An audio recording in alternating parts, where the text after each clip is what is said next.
जबकि पूर्व की सेवा स्थानीय निकाय नियमावली के तहत होने के कारण उनको सेवा निरंतरता का लाभ देने हेतु वर्तमान में सरकार के पास विचाराधीन नहीं है। तो सुना आपने, बिहार के माननीय शिक्षा मंत्री सुनील कुमार ने स्पष्ट कर दिया सदन में कि सक्षमता उत्तीर्ण शिक्षकों को यानी विशिष्ट बनने वाले शिक्षकों को सेवा निरंतरता का लाभ देने का विचाराधीन सरकार के पास नहीं है। अब सोचिए सरकार ने क्या कहा था, विभाग ने क्या कहा था, हो क्या रहा है, और माननीय जो एमएलसी महोदय है कर क्या रहे हैं। सिर्फ सदन में सवाल जवाब। जब सरकार कह रही है कि सक्षमता उत्तीर्ण नियोजित शिक्षकों को जो विशिष्ट बन गए हैं उन्हें सेवा निरंतरता का लाभ दे नहीं है, सरकार के पास ऐसा कोई विचाराधीन नहीं है, तो मतलब स्पष्ट है कि बिहार के लाखों शिक्षकों के साथ बहुत बड़ा धोखा हुआ है।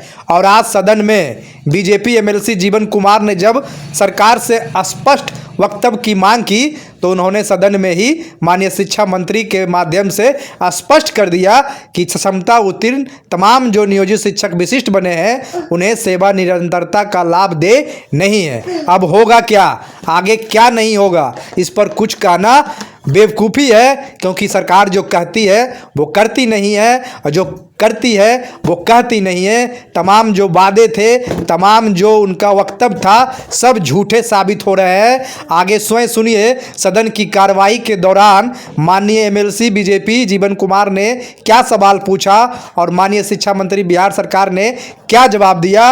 आगे इस वीडियो में आप खुद सुनकर स्पष्ट हो लीजिए। और चैनल को पहली बार देख रहे हैं तो चैनल को सब्सक्राइब कर बेल आइकन दबाएं ताकि शिक्षकों की आवाज़ टीचर जंक्शन को मजबूती मिले और शिक्षकों की आवाज़ को इसी तरह मजबूती मिलती रहे। तो आगे सदन की कार्रवाई को देखें। महोदय, आ रहा है।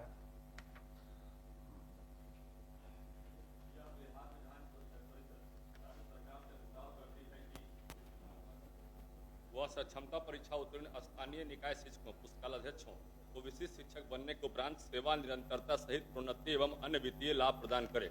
महोदय, मेरा कहना है कि जो भी हमारे स्थानीय निकाय शिक्षक बहाल हुए हैं या पुस्तकालयध्यक्ष जो बहाल हुए हैं, पुस्तकालयध्यक्ष जो भी बहाल हुए हैं वो तो बहुत कम संख्या में है पूरे बिहार में, लेकिन जो अन्य शिक्षक हैं उनको जो है उनका विशिष्ट जो नियोजित हमारे बीच में थे उनको विशिष्ट शिक्षक सरकार ने दिया है सक्षमता परीक्षा लेकर।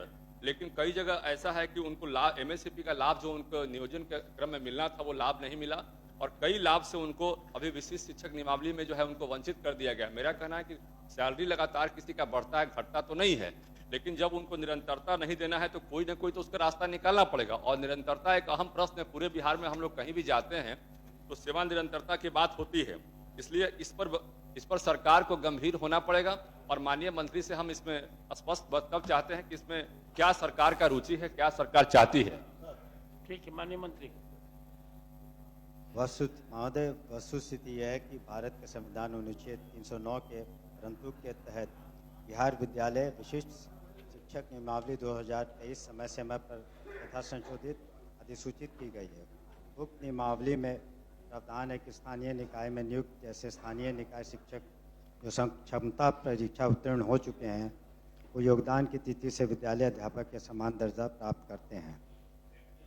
सक्षमता परीक्षा उत्तीर्ण निकाय शिक्षकों पुस्तकालयाध्यक्षों के पूर्व की सेवा स्थानीय निकाय नियमावली के तहत की तथा वर्तमान में विशिष्ट शिक्षक बनने के उपरांत उन्हें बिहार विद्यालय विशिष्ट शिक्षक नियमावली 2023 के तहत वेतन संरक्षण प्रोन्नति और अन्य वित्तीय लाभ दिए हैं। जबकि पूर्व की सेवा स्थानीय निकाय नियमावली के तहत होने के कारण उनको सेवा निरंतरता का लाभ देने हेतु वर्तमान में सरकार के पास विचाराधीन नहीं है। लेकिन जैसा कि इस क्वेश्चन आवर के दौरान ये बात उठी थी उस पर पुनः हम लोग विजिट करेंगे, अतः इसे वापस लेने की कृपा कीजिए। महोदय, मेरा माननीय मंत्री से बस एक चीज कहना है। इस पर तो हुआ था बहस, बहुत सब बात आ गई है, इसलिए इसको वापस लीजिए। ठीक है, मंत्री जी के आश्वासन के बाद इसे वापस लेते हैं, लेकिन हम चाहें कि अगला सेशन के पहले ही जो है उनका कोई उपाय कर दिया जाए। वापस लिया गया माननीय